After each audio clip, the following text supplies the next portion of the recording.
Hi guys, you know I'm a big fan of Vanguard, but is Vanguard the best place to invest for your 401k or your Roth IRA? We're going to talk about it next. Firefighter Financial Toolbox.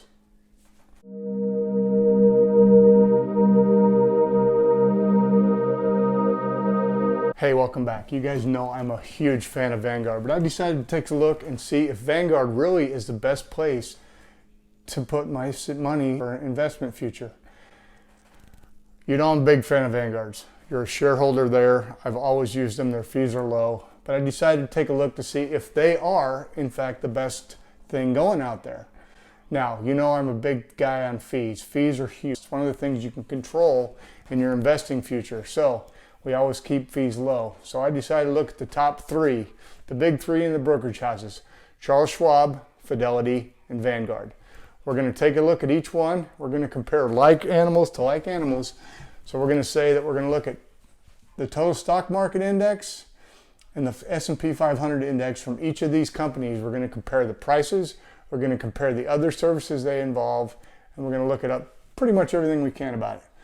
So first one I want to start with is Charles Schwab. Charles Schwab has been in the business since the 50s. They've been around a long time. Now, Charles Schwab is owned by shareholders. So they are a for-profit company, but we're going to look at just their index funds. Let's say we're going to invest in a Roth IRA. So the two funds that I want to look at are the total stock market index and the S&P 500. So for Schwab, the SWTSX is their total stock market index for the US, and then they have SWPPX for their S&P 500 index.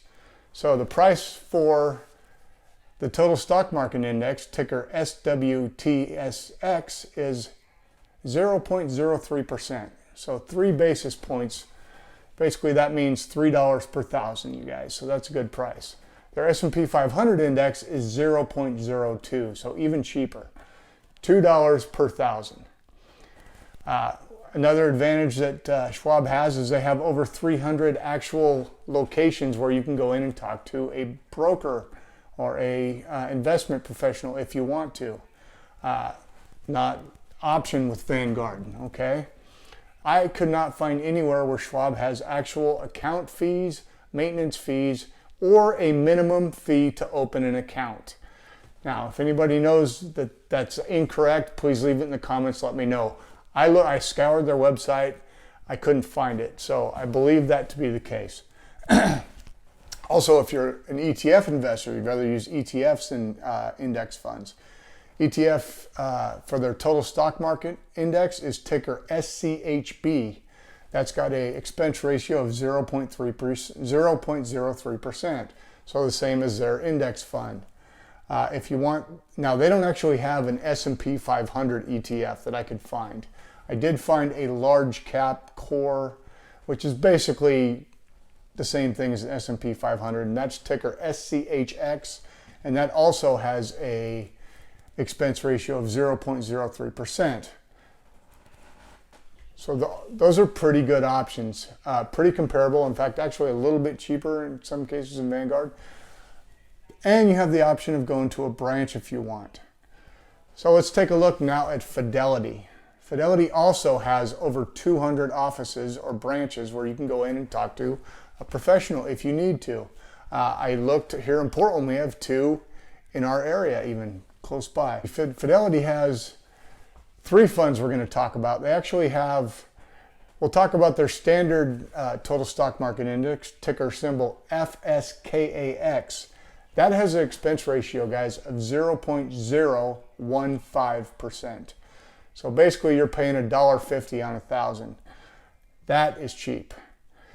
They also have the new zero fee funds, and they have a total stock market index in that as well, and that's ticker FXIAX with a 0.00 expense ratio. Now that is a new fund series here within the last few months, and I don't know a whole lot about it. I did see that it's not available for all account types there. It is available if you're doing a Roth IRA, but I noticed that if somebody wanted to do a solo 401k and some of the other plans, those weren't an option. So if you're looking into that, make sure you talk to a professional or get yourself a sure answer before you try to invest in that.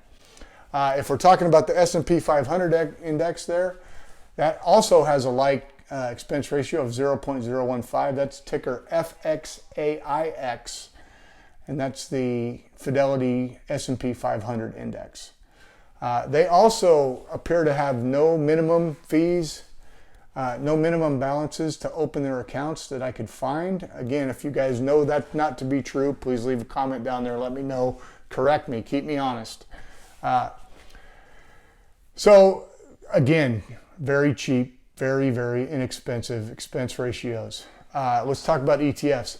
That was a shortcoming for me. When I was looking at their pages, Fidelity does have some Fidelity ETFs, but they all seem to be factor ETFs. I couldn't find a general total stock market index.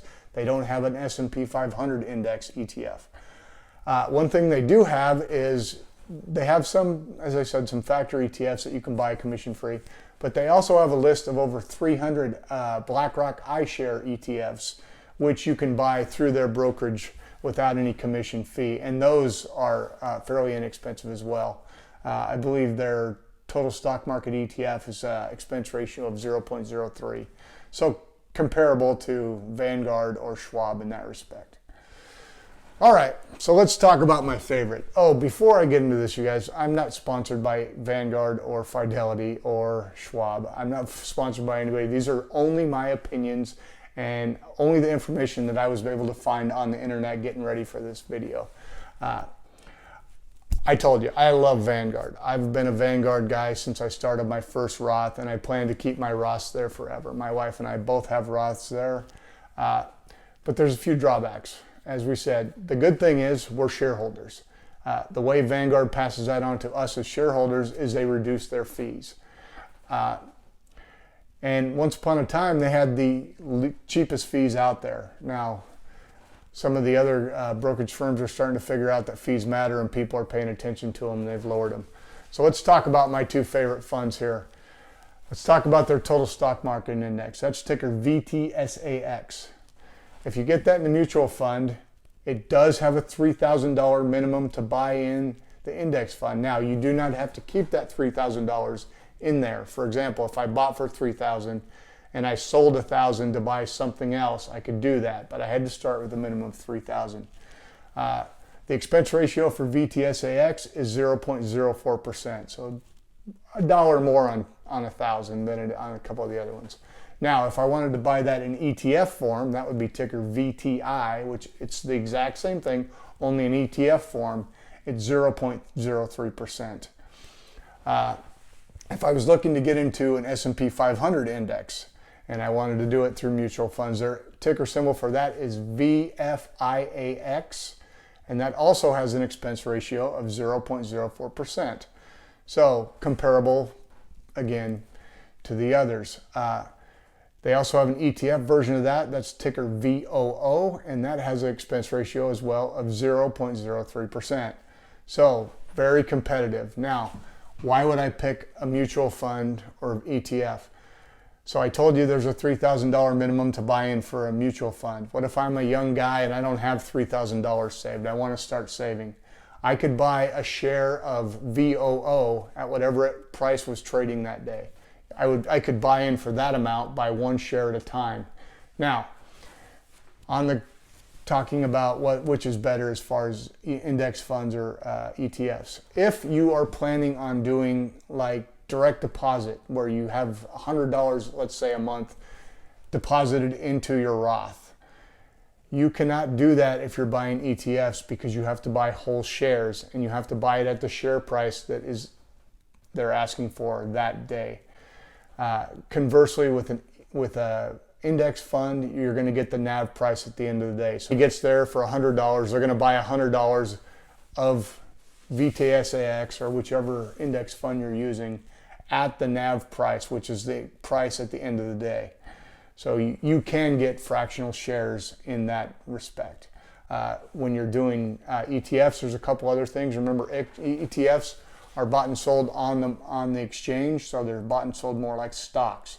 The price goes up and down, so you'll have to check when you want to buy that, buy a share in ETF. You need to check and see what the price is going, and then either do a market order to buy it at the price it is there, or put a limit order where you can say I want it to buy maybe 5 cents or 15 cents less than what it's selling for. A couple things to think about. Another thing Vanguard has is they do have a list of about 300 other companies' ETFs that you can buy, through their brokerage account, and those are commission free. When you compare apples to apples, you start seeing that all three of these brokerage houses all have low fees. They're all fairly close, although Fidelity honestly does have the cheapest fees out there if we're looking just at expense ratios. And they also have, like I said, over 200 offices that you can visit. The ability to go to an office if I want to talk to a professional could be, for some people, important. I do my own, so it's not a big deal to me, but for some people it might be nice to have them help you with, for example, when you need to rebalance every year or whatever. Anyway, is there any other brokerage houses out there you guys think are comparable? If they are, leave them in the comments. If not, if you enjoyed the video, please give me a like, subscribe to the channel, ring the bell. You'll get notified every time I make a new video.